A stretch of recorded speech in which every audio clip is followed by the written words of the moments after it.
What's going on? All right, so I just wanted to make this video really quick, just to kind of let you know. If you're not paying attention to the news, I usually don't really myself, but there's more stuff going on, and we're going to see the gas prices go up.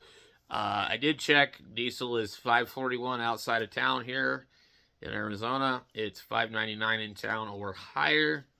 A few days ago, it was pretty close to $7 a gallon. But I believe the U.S. just seized some vessel coming through the Strait of Hormuz.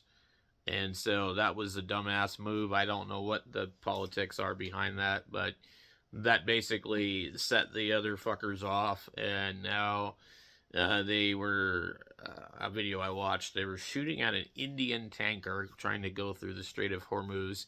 So they've officially closed it. At least Iran is, that, and what are you going to do when they say that they closed it and they shoot at everything coming through there? Well, it's kind of like nobody with a fucking brain is going to go through there. So we're going to sit here and play this game. I thought that we took these people out. Our country did. Our government did. Not me. I don't have an opinion on it. But I mean, in fact, I don't understand any of it, to be honest. But if they went in and took out these evil people that, and they are pretty bad, but they didn't finish the fucking job. So now we're going to play little fucking games while everybody else in the world has to suffer because 15% of the world's oil goes through this place that has nothing to do with some guy in Texas driving a fucking F-350. His gas doesn't come from fucking Hormuz. My diesel doesn't come from Hormuz. It probably comes from California, where they shut down a refinery, by the way. It probably comes from Texas or California or Nevada. It does not come from over there, and they are not using oil from over there, but they are stockpiling oil from over there. It's a big, huge fucking game. It's way over my head. I don't have enough of the information to be educated and make too many comments on it. But I think the general consensus is that most of us in the United States are not putting gasoline or diesel in our vehicles. That originates from over there. And that's 15% of the world's oil. That's 15%. That's not a lot. I mean, think about where's the other 85% coming from. We almost have 15% sales tax, people. 15%. They're blowing smoke up our asses. But anyway, go get your diesel. Go get your gas. It's going to go up. Fill your fucking tank. And save a few bucks right now because, I mean, at the way this game's happening, we're going to collapse the fucking world economy here, according to them. And they're playing games, and they're going to charge what they want. They're going to say, oh, my God, this is going on over here. We're going to have to raise this another $3 a gallon. And there's nothing that you or I can do about it except sit back and watch. And if you need to drive, you're going to have to pay it. Think about other ways of doing things. I know this sounds stupid, but maybe walk to the store, ride your bike to the store. Find a beater car and fix it up that gets, 35, 47 miles per gallon. Did you know that in 1985 or 86, they had the Honda CRF HX? That fucking thing had a carburetor on it and got 50 miles per gallon. Better than a Prius. A carbureted 1.3 liter, single overhead cam, 12 valve fucking pile of doo-doo with CRX.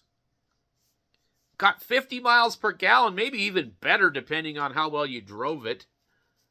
And they used to be able to look this thing up on the EPA ratings and you'd see an 85 CRX HF. And they made the HF for a couple of years, 85, 86, 87, 88, 89. And they continued to make it, but the carbureted version was the one that did the best. And then they're like, oh, we need fuel injection, blah, blah, blah, blah, blah. It's all a bunch of BS. Totally a bunch of BS. But if you can find one of those cars today and fix that thing up, you could be getting 50 miles per gallon. The other thing you could do is you could go get a motorcycle, if you get the right kind. I had a Harley. That thing was horrible on gas. And it wasn't fast either. I had a GSX-R 1000. That was pretty good on gas. I mean, like, for considering how freaking nuts that bike was. And some other bikes, I think, were getting around, like, you get something like a 250 Ninja. I mean, it's kind of a wanker's bike, but you're going to get probably 70 to 80 miles per gallon. We've got these guys around here. They ride around on these little fucking farty sounding fucking bikes. And I think they're just like Ninja 250s. And they act like it's a fucking racetrack. And it's like, I'm sorry. You're riding around on a fucking girl's bike. And you think you're fucking tough shit. And it's just like, you're just a fucking lame-ass fucking weirdo with a fucking 250 fucking thing with no muffler on it. And it sounds like fucking dog shit. And out here at night, every night, it sounds like a fucking racetrack. We have all the fucking side-by-side fucking retards. We got all the fucking Ninja 250 fucking retards and Honda Ruckus retards. And they just all like, I don't know what they're doing. They're just like, you drive around, you don't see them anywhere. You just hear them. It's like, where the fuck are these idiots at? You would think it was like the Kent street races in Seattle back in the day. And it's just like, it's a bunch of fucking nasty little fucking slow-ass fart can bikes. I had never, ever seen anything like it. It's like, god damn, some fucking kid on an e-bike is probably going to fucking pass you. You're that fucking slow. But, oh, it sounds awesome. Like, god damn. You're going to get passed by a fucking Honda with a slipping fucking CVT transmission with fucking VTEC that don't work.